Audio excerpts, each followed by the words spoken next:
I suppose I should ask what you all did in class today. Probability? Okay. Didn't have a chance to look at his lecture scale. Exactly.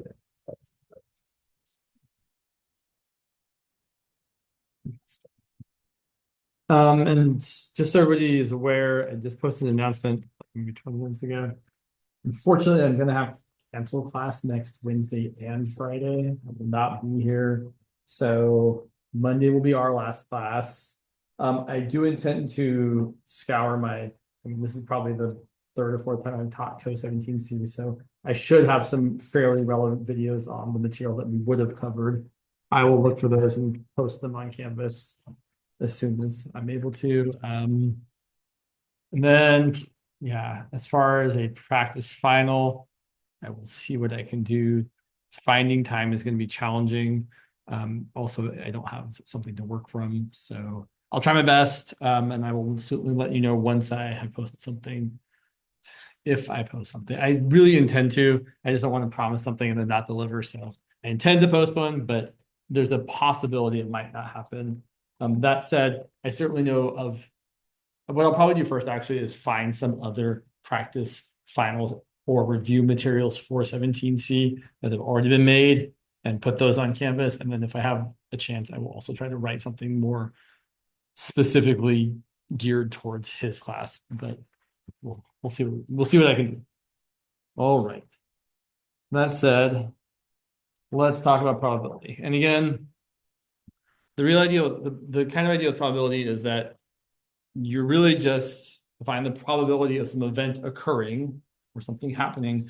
You're just counting up the number of ways that particular event can happen and dividing by the number of ways anything can happen for this particular situation. Today is March 7th. So I should ask, did he do any examples with coin flipping? Coin flipping, like flipping a coin heads or tails? Do you know how many coins he was talking about flipping? Cool, great. I just want to repeat the same exact example. So we'll do a coin flipping example because it's a good example. So this next example, I'm actually going to write in two different ways for a second. So you can either think of it as a fair coin is flipped 4 times, or you can think of it as we flip 4 fair coins all at once. It's really the same thing. Either way you want to think about it.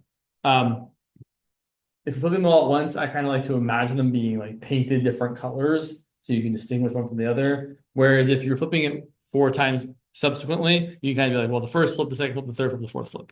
So let's start by listing the sample space. List the sample space, which often is denoted by the Greek letter omega. You would often write it in set, like you'd write it as a set containing all these things, but we're just going to list them out. So when you were writing out all the things that can happen in the sample space, it's a good idea to be, oh my gosh, there's a word I'm looking for. It's like purposeful or to systematic, maybe. To be systematic, to kind of think about breaking it down into smaller problems. So if I'm trying to talk about the number of ways you can flip 4 coins or flip a coin 4 times, I'm going to start by having the most number of heads possible. So I could get all heads. Heads, heads, heads. That's the only way of getting all heads. So then let's talk about the ways we could flip a coin 4 times and end up getting 3 heads and 1 tail. So I could either get a head, then a head, then a head, then a tail, or a head, then a head, then a tail, then a head. Head, tail, head, head, tail, head, head, head. And although all 4 of these events end up having the same number of heads and number of tails, they are different events, right? Flipping 3 heads, then a tail is a different sequence of events than flipping 2 heads, then a tail, then a head, even though the number of things we're talking about still remains the same. Right, so the events here, right, we're flipping 4 coins in a row, and we're recording each flip in order. And then 2, which is always kind of the hardest one, I would probably start it off as heads, heads, tails, tails. And then I'm just kind of move one of these tails to the left here. So head, tails, head, tails, head, tail, tail, head. And then I think that's all the ways I can do that. So then I'm gonna put a tail in front of tail, head, head, tail, tail, head, tail, head, and then finally tail, tail, head, head. Yeah, let me brighten this up a little bit here. I found the light. All right. Now, I will point out, we're kind of getting into the realm of, oh gosh, the the words today, of the symmetry. So for over here, when I'm going to get 3 tails and 1 head, it's going to be kind of the same thing as when I had 3 heads and 1 tail. I'm just replacing the heads with tails and the tails with heads. So I'm just going to look here, right? Okay, tail, tail, tail, head, or tail, tail, head, tail, or tail, head, tail, tail, or head, tail, tail, tail. And finally, tail, tail, tail, tail. Notably, the number of elements in the sample space is how many?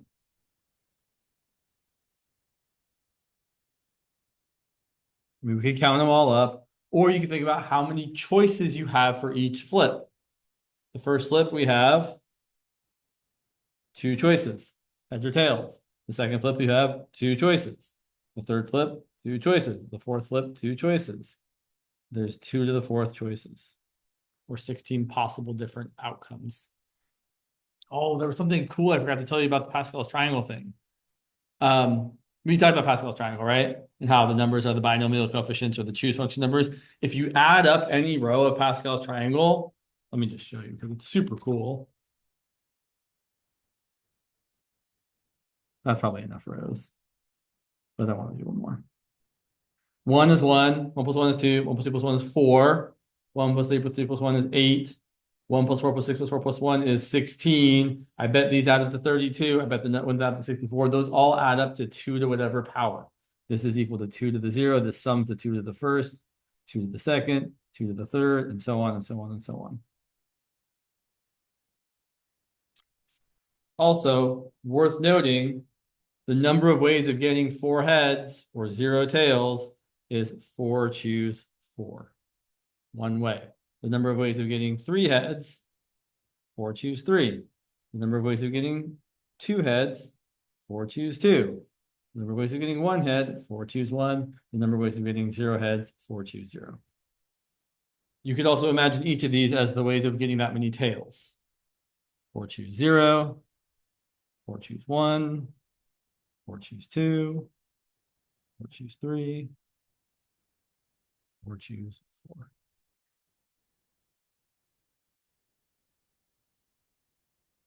Okay, let's talk about some events. Let capital B, why am I using B? Capital A, sorry. Let capital A be the event of flipping exactly 2 heads. What is the probability of A? So we're going to write that as what is the probability of event A happening? Which you usually write as P of A. The way we're going to calculate that, it's going to be the number of ways that event A can happen divided by the number of possibilities in our sample space. In this case, it's going to be, well, there's 6 ways of getting 2 heads divided by 16 ways of getting any number of heads or tails, which is 3 over 8.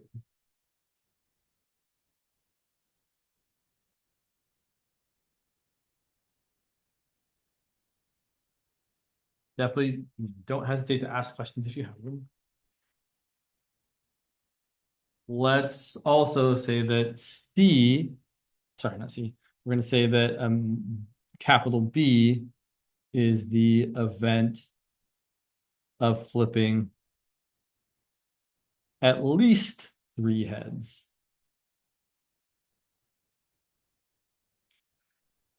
By the way, if I was writing this, instead of writing P of A, if they didn't say that A was the event of flipping two heads, I might have written this as the probability that the number of heads is equal to 2. Would be another equally good way of writing this. Equally, maybe not equally, but good enough.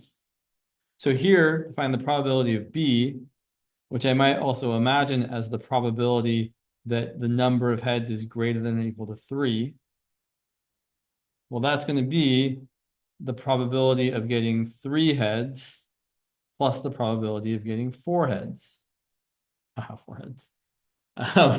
Which is going to be, well, the probability of getting 3 heads is 4 out of 16.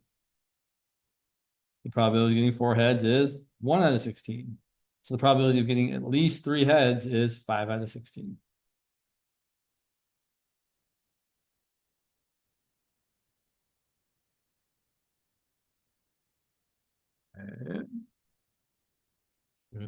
D here.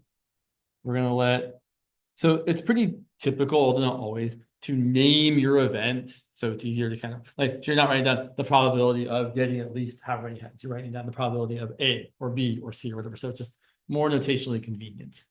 We're going to let C be the, I wrote his here, that's terrible.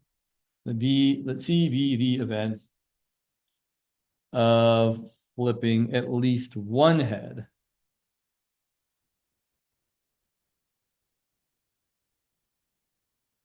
So I want to find the probability of C. One way to think of this, which is kind of the more computationally complicated way, is say, well, it's the probability of 1 head plus the probability of 2 heads plus the probability of 3 heads plus the probability of 4 heads, which is going to be, let's see, the probability of getting 1 head is 4 out of 16. 4 out of 16, yeah. 2 heads is 6 out of 16. 3 heads is 4 out of 16. 4 heads is 1 out of 16, which adds up to 10, 14, 15 out of 16. Or we could have used what's called the complement. We said, well, instead of finding the probability of C by adding up all the things, we can say that the probability of C is equal to 1 minus the probability of not C, everything other than C, which the notation for is typically, I don't know how he's done it in class, but if he's talked about it in class at all, but usually it's a superscript that is the letter C. Sometimes people use a prime, like C prime, but that's also associated with derivatives. So we often, has he talked about complements at all? What did he use this notation? Okay, good. It's fairly standard. So C complement is just everything that didn't happen in event C. So C is the event of flipping at least 1 head, meaning 1 head or 2 heads or 3 heads or 4 heads. Then C complement is the probability of flipping no heads. This is going to be 1 minus the probability of 0 heads. The probability of 0 heads is 1 out of 16. And 1 minus 1/16 is also 15/16. Really, where this is coming from, just so you all are super clear here, is that if you add up all the probabilities, they have to add up to 100% or 1. So what's going on here is that the probability of 0 heads plus the probability of 1 head plus the probability of 2 heads plus the probability of 3 heads plus the probability of 4 heads is equal to 1/16 plus 4/16 plus 6/16 plus 4/16 plus 1/16 is equal to 1. And so if you're trying to find this, the probability of C, it's often easier to find this and subtract it from 1. It's a very, very, very common situation. All right. Some more examples. Questions so far? Okay. Did you talk about conditional probability at all? Like the probability of A given B? Okay, we'll talk about that today because you're going to get there eventually, and it's kind of the next thing after this. Well, let's look at a few more examples. And oftentimes, when you're doing these problems, trying to kind of think about what the yes, word I'm looking for here, the sample space looks like is kind of half the battle or more. So let's look at this next example. Let's say we roll We roll a fair six-sided die. If no one says anything about the thing being fair or not, you should assume it's fair, meaning that each side or face or whatever is equally probable. So the possible outcomes are 1, 2, 3, 4, 5, or 6. The sample space is we either get a 1, a 2, a 3, a 4, a 5, or a 6. And not that it's super important, but a correctly faced six-sided die, opposite side should add up to 7. Doesn't really matter for this, but you should just know in life that 1 is opposite 6, 2 is opposite 5, and 3 is opposite 4 if the die has been constructed accurately. So let's have some events as well. Let's say that A is the event of an even number result, and B is the event of a multiple of 3. So A is equal to the set containing 2, 4, and 6. B is equal to the set containing 3 and 6. Let's illustrate this with a Venn diagram.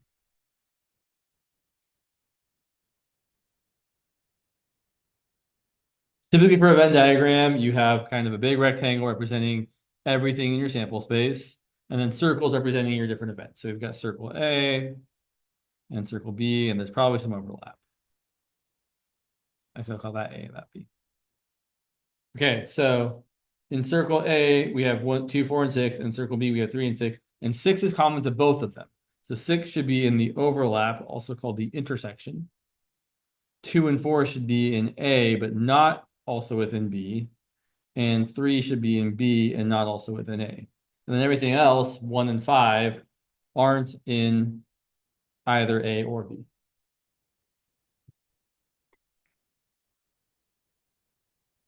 And although I said it, I'll say it again. It's a fair die, meaning each outcome is equally likely.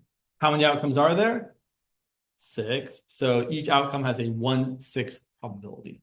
There's a name for this. I don't remember what it's called now, but I'm trying to think of it. I think it's called there is a name. It's like a uniform distribution, I think. Or no, there's some other weird name. I don't remember what it is, but it's not important.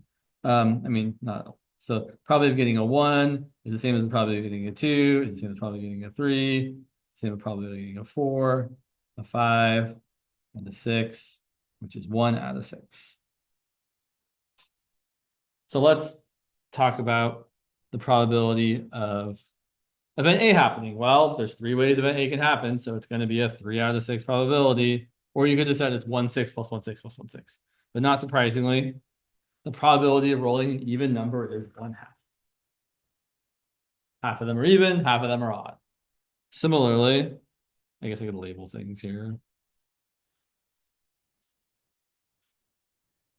The probability of rolling a multiple of 3 is the probability of rolling a 3 or the probability of rolling a 6, which is 1/6 plus 1/6. I'm doing way too much work here. I should have just said there's 2 ways of, right? I should have gone back to the thing I said at the end of class last week. The probability of something happening, typically, if all things are equal, is the number of ways of getting what you want. There's 2 ways of getting what I want, divided by the number of ways that anything can happen. There's 6 ways that anything can happen. 2 out of 6, 1/3. I think there was something I wanted to say here. Oh, fun fact, I think. If you take any number of dice and roll them, like 2 dice or 3 dice or 4 dice, the probability of the sum being even is always a half. So if you rolled 3 die together, the likelihood of the sum of all the pips adding up to an even number is 50%. Probably of all the pips adding up to an odd number is also 50%. It's kind of neat. It's a useful way to decide who's going to go first in the game. Instead of like both people rolling a die and seeing who gets the higher thing, which can result in the tie, you can be like, I'm going to roll these dice and say you call even or odd. And there's a 50%, so it's equally likely either way. So it's not like it's an unfair way of doing it. And it always results in a determined outcome, right? There's no re-rolling. Well, now let's get a few more things. Let's find the probability of A intersect B.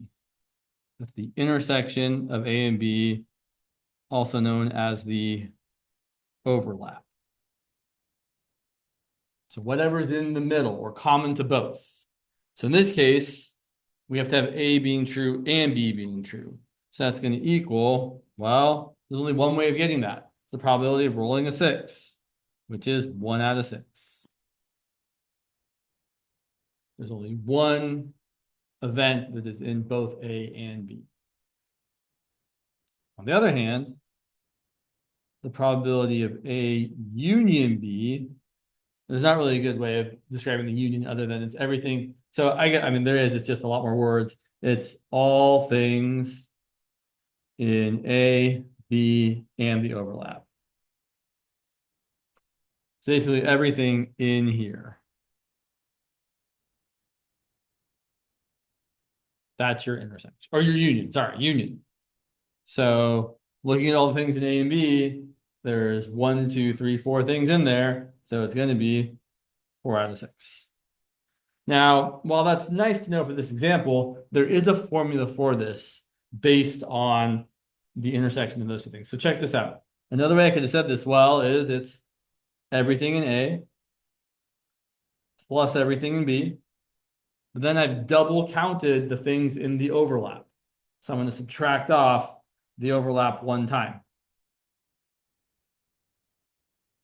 So I counted everything in over here. I counted everything over here, but I counted everything in the middle twice. I'm subtracting off the middle once. If we calculate that, it totally works. We get probability of A, which is 3 over 6, probability of B, which is 2 over 6, minus, excuse me, the probability of the intersection, which is 1 over 6, which ends up being 4 over 6. Same thing. And we should reduce that to 2/3, but yeah. So one more thing. I can put one more thing here. What's the probability of either event A happening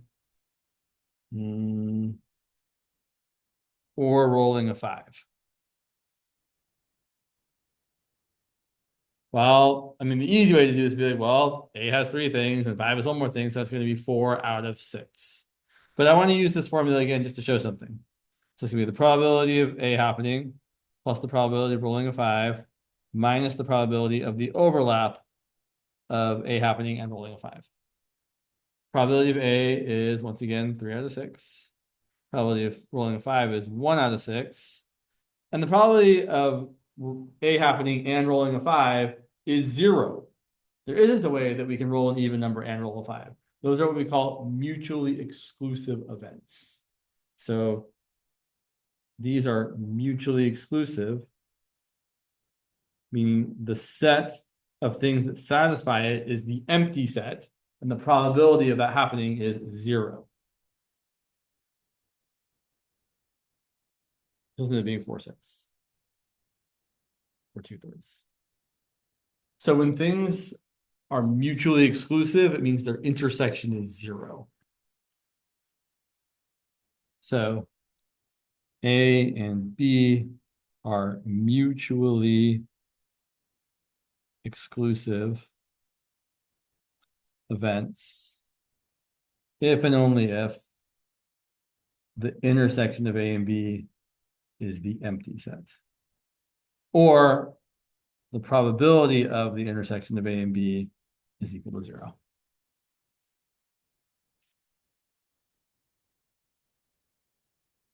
So an example of mutually exclusive events would be something like, I got an A in this class and I got a B in this class. If it's one class, you can't have both happen at the same time.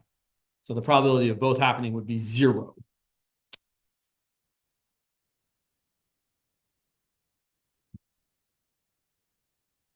All right, we should probably talk about cards for a little bit, because has your teacher talked about decks of cards at all? Okay, well, I still feel like we should talk about it because they're fairly common examples, and they could still, he could still, like, you still have a week left of class. He could start talking about them on Monday, because they are pretty typical examples. So let me ask the people in the room or in Zoom, how many of you are familiar with a deck of playing cards? Oh, I have a handout. Actually, I should have brought the handout. I'll try to bring the handout on Monday. Also post it on Canvas. Let me remind myself. Right on the bring the card playing handout. Well, I might even be nice and make color copies for you guys. I might have some color copies actually. Okay. So the handout basically just tells you how poker hands work. So for decks of cards, the salient points to remember for now are there's 52 cards in the deck. There are 4 suits. There's 2 red suits, hearts and diamonds. There's 2 black suits, spades and clubs. In each suit, there are 13 ranks or card values, but rank is the typical word. So there's 13 ranks in each suit. The ranks being ace, 2 through 10, and then jack, queen, king. And not that it matters yet, but ace can play high or low, but that's kind of a more card playing rule than a values of cards rule. So let's look at some questions. A single card is chosen from a standard deck.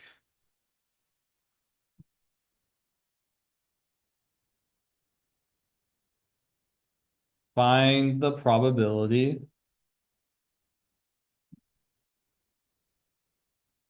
that the card is an ace or a face. Oh, sorry. So a face card is a jack, queen, or king. So if you ever play cards, the jacks have like little dudes, the queens have, right? So jack, queen, or king is a face card. So we're trying to find the probability of an ace or the probability of a jack, queen, or king. Minus their intersection technically, but the intersection is 0, right? Because you can't have a card be an ace and a jack, queen, or king. Notice this is an example of where instead of calling things events, I've just started kind of writing them in a haphazard way that seems convenient to me. It's pretty typical, unfortunately. I wouldn't say unfortunately, but just like it's pretty typical. So what's the probability of getting an ace? 4 out of 52, or you could even boil it down to 1 out of 13, right? Because in each rank, well, there's 13 ranks and 1 rank is full of aces. So you either say it's 4 out of 52, or you could say that's 1 out of 13. Same thing, really. I do kind of prefer to think of it as 4 out of 52. I'm like, oh yeah, there's 4 aces in the deck, right? So I should have pointed out, right? There's 4 of each card, right? There's 4 aces, 1 ace of spades, 1 ace of diamonds, 1 ace of clubs, 1 ace of hearts. And for every other rank, there's 4 of each card, 1 in each suit. And then for jack, queen, king, well, there's 4 jacks, there's 4 queens, there's 4 kings. So there's 12 base cards out of 52 total cards. So in total, this is 16 out of 52, which reduces to 4 out of 13. Or in other words, the number of ranks we're trying to pick, ace, jack, queen, king, that's 4 ranks out of 13 possible ranks.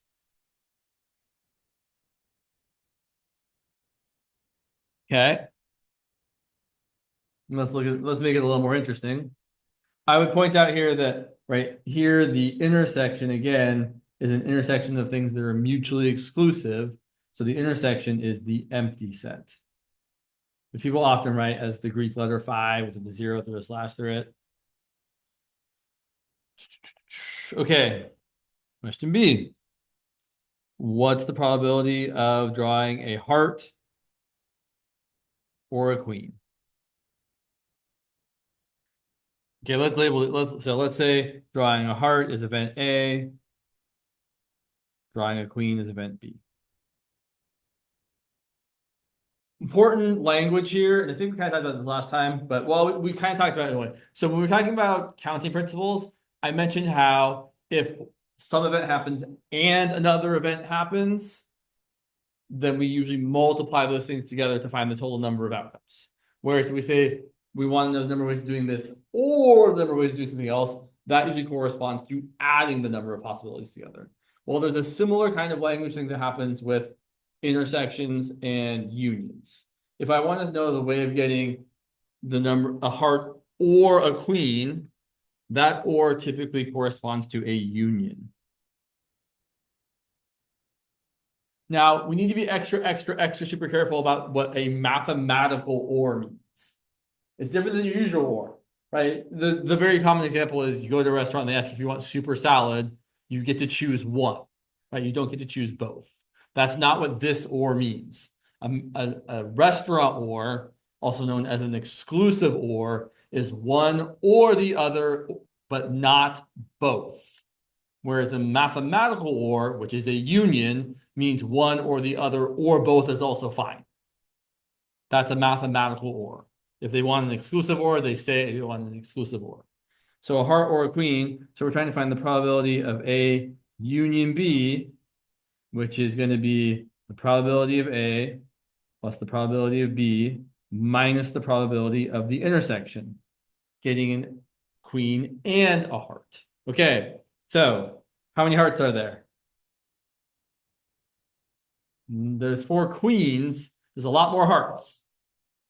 There's more hearts. So there's an ace of hearts, a 2 of hearts, a 3 of hearts, a 4 of hearts, a 5 of hearts, a 6 of hearts, a 7 of hearts. There's 13 hearts. 13 of any suit. 13 out of 52. How many queens are there? 4. How many cards are there that are both a heart and a queen? 1, the queen of hearts. Which my niece will be playing in a play I'm going to go see in April. It should be, she's 11 or she's 12. It should be entertaining in many ways, I'm sure. So here, if we add this together, it's going to be 13 plus 4 minus 1. So that's going to be 16 out of 52. If you think about it, that makes sense. There are 16 cards that fit the bill. There's all the hearts. Ace, 2, 3, 4, 5, 6, 7, 8, 9, 10, Jack, Queen, King. And then there's also the Queen of Diamonds, the Queen of Spades, and the Queen of Clubs. And altogether, that's 13 cards plus 4 cards minus 1 card. 13 plus 4 minus 1 is 16. There's 16 cards that fit the bill out of 15 possible, out of 52 possible. And then I would feel compelled to reduce this fraction to 8 over 26 or 4 over 13. Coincidentally, the same number of ways you can get an ace or a face. But that is a coincidence. Okay, here's a sillier question, but worth mentioning. What's the probability of getting a red card or a black card?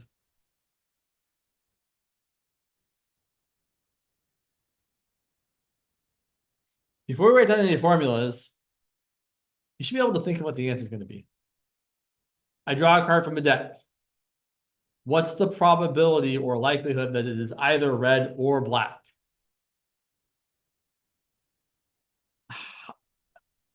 I draw a card. Is it red? No. Then was it black? Yes. Is it black? No. Then is it red? Yeah, right. There's only black and red cards, meaning there is a 100% probability that we're going to get a card that's black or red. Let's write it out though. So let's say red card is event A, black card is event B. This is going to be the probability of A union B, which is going to be the probability of A plus the probability of B minus the probability of A and B. The probability of getting a red card is 1/2, right? There's 26 red cards out of 52 total cards. Probably getting a black card is also 1/2. Probably getting a card that is red and black is 0, right? There are no cards that are red and black. And then we add it together and oh yeah, that's 26 plus 26, which is 52 out of 52, which is 1. You shouldn't say 100% though. You should definitely express your answers as numerical values that are decimals, not percentages, unless specifically asked to do otherwise.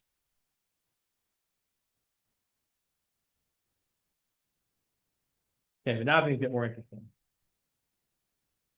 So now we'll start veering into the land of poker hands.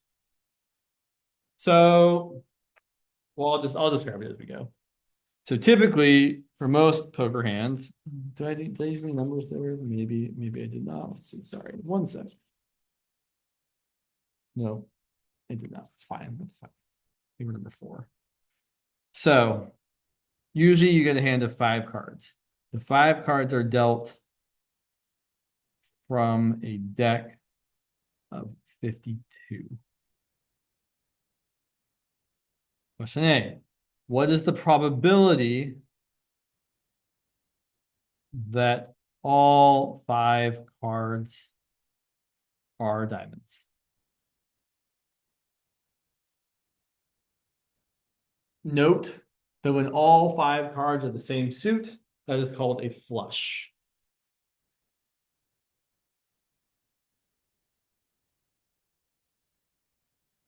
Okay, so now we're going to get more into the realm of counting the number of things you want divided by the number of things can happen.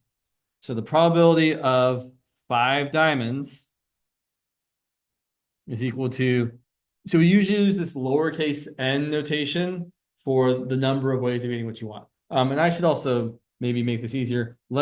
So this is where it would be good to name this. So let's say that that's event A. So really I should be writing the probability of A is the number of ways A can happen divided by the number of ways anything can happen. Okay. So how many different ways can I pick all 5 cards to be diamonds? There's kind of a lot.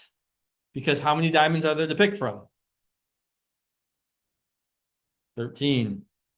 So there's a lot of ways to pick 5 diamonds. There's like 13 choose 5 ways to pick 5 diamonds. Divided by how many ways are there to pick any 5 cards? 52 choose 5. It's a pretty common number that shows up. You should not simplify this expression. This is where the numbers start to get kind of big. So we don't want to, you could simplify it. It's not worth the time, really. I feel like there's something else I want to say. So I should point out, it's not a huge deal because the question wasn't phrased any differently.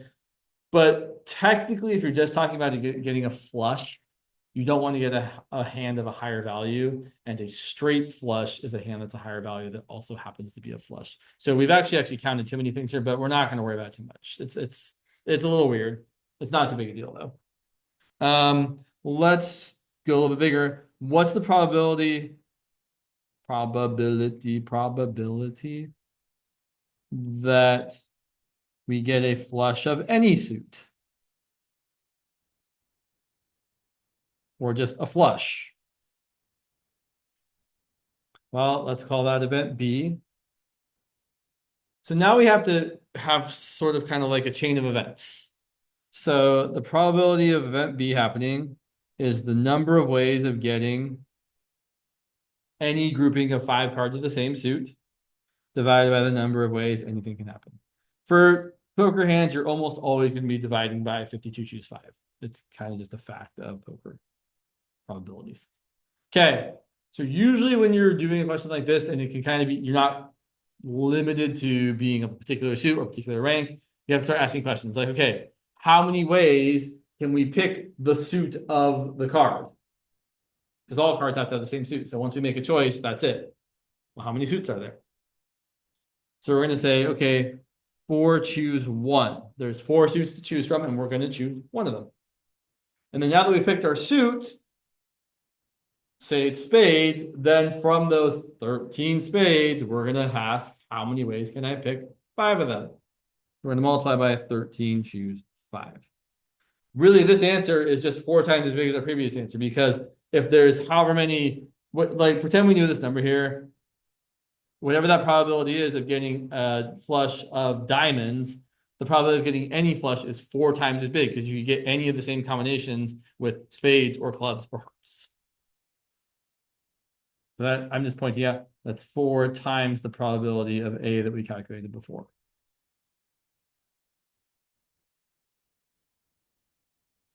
Okay, here's a good one. How about the probability that we get at least 1 heart in our hand. So you could do this the long way. Say it's the probability of 2 hearts, plus the probability of 3 hearts, the probability of 4 hearts, the probability of 5 hearts. Let's do it the long way just to see. So let's say we call this event A. The probability of A is the probability of 1 heart, plus the probability of 2 hearts, plus the probability of 3 hearts, plus the probability of 4 hearts, goodness, plus the probability of 5 hearts, which is going to equal, okay, the probability of 1 heart. How many ways are there of choosing 1 heart? 13. Or as I would encourage you to write, 13 choose 1. Okay, but I've picked 1 card, but my hand has 5 cards. There's still 4 cards left to pick. How many cards are left to pick from? So I want my hand to contain 1 heart and 4 other cards that aren't hearts. How many cards are there to choose these 4 from if I'm choosing from all the cards that are not hearts? A little more. A little more. No, more than that. 13 spades, 13 diamonds, 13 clubs for 39 other cards to pick from. Right, there's 3 other suits left. 3 times 13 is 39. 39 choose 4. And I'm going to save the division by 52 choose 5 for the end. So then if I want 2 hearts, same sort of deal.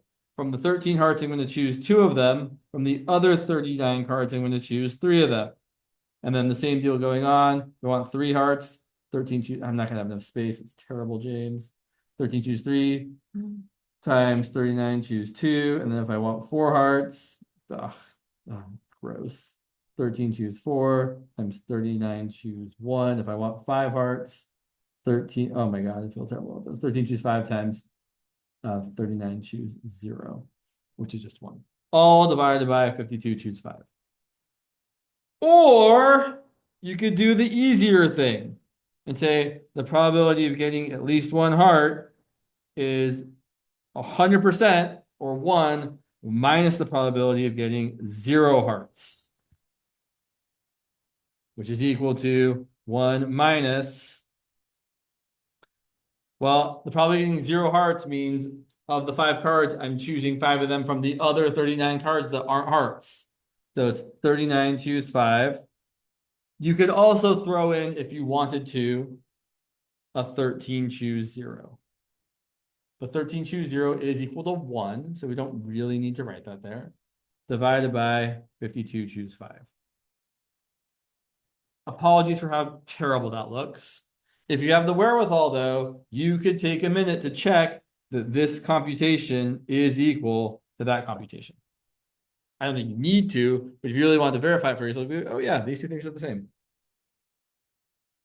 So often when they're asking you to calculate the probability, especially if it's the probability that we get at least 1 of something, so it's 1 plus 2 plus 3 plus all the ways up to whatever the largest number you can get is, they almost always are trying to induce you to do this thing instead and say, oh, instead of calculating the probability of the number of this thing being 1 or 2 or 3 or 4 or 5, take 1 and subtract the probability of getting everything left over, which is just 0 hearts. This is what they want you to do. Yeah.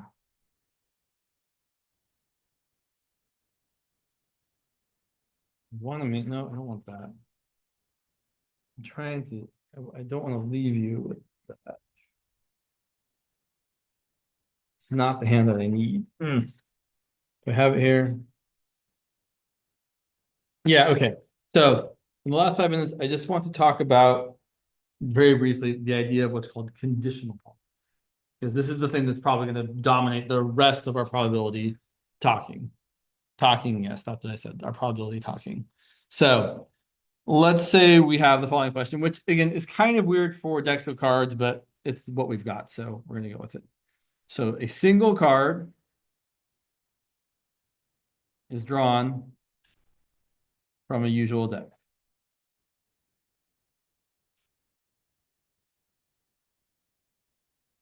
Question A, what is the probability that it's a heart, given that we know it's a 7.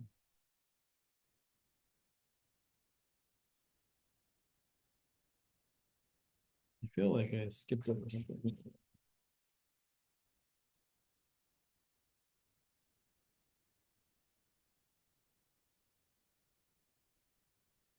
Okay, well, here's the way we would write this. We're going to say that being a heart is event A, being a 7 is event B. And the notation for this is the probability of A given B. Here's the way I would like you to think of it. We've reduced our sample space from the space of all 52 cards to the space of just cards that are 7s. So we're really just thinking about, okay, we're living in the space with 7 of diamonds, 7 of hearts, 7 of clubs, 7 of spades. Of those 4 cards, what's the probability of getting a heart? 1. Or I should say, how many ways are they getting heart? 1 out of 4. So one way to think of it is just, yeah, we're going to get 1 out of 4. It's the number of 7s that are hearts over the number of 7s total. And if it's possible, it's not always possible, but if it's possible, it's usually a good idea to kind of just think about you're living in some reduced space where we're just dealing with the 7s and then asking, okay, of the things in our reduced space, what satisfies the question? Or you can go a longer route. Excuse me. The longer route is to use a formula that says the probability of A given B is, and actually there's a Venn diagram that really helps us see this. So if we are saying probably A given B, it means we're living in B and we're asking what's the probability that you're in A knowing that you're already in B? Or in other words, what's the probability that you're in the overlap given that you're already in B? That's going to end up equaling the probability of A intersect B, the overlap, divided by the probability of B, the sample space you're living in.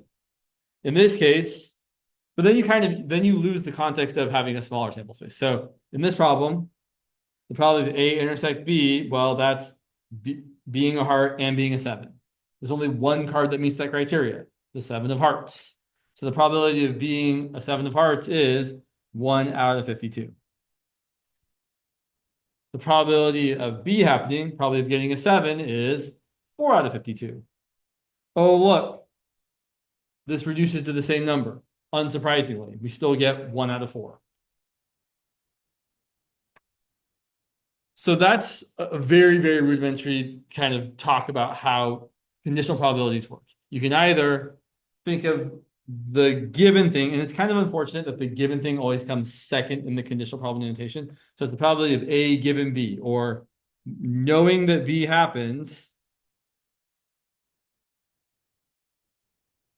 what's the probability of A?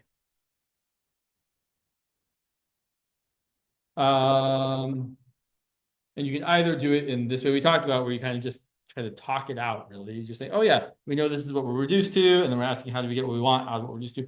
Or you can do this more formulaic way where you say, oh, it's the probability of both things happening divided by the probability of the given thing happening. Each have their own place for what they're good for. I would say more, but it's 2 o'clock, so I should stop talking.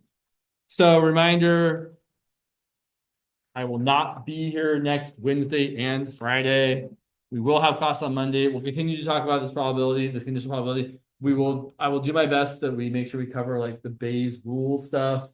There's some very, very, very common like examples where we talk about testing for whether or not someone has a disease based on like the goodness of the test and the prevalence of the disease, and how you can kind of use that information to then answer the question, what's the probability of having the disease given that you have a positive test, which is kind of what you'd want to know, right?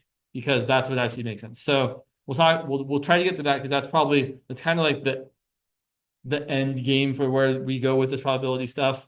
And I'll try to make sure I've looked at what he's done so we can get to that. And yeah, I think that's it. Sorry, I won't be here Wednesday and Friday. I would much rather be here, but I will not, so I won't. You're welcome. Cool, thank you. Office hours as usual. Yeah. Bye.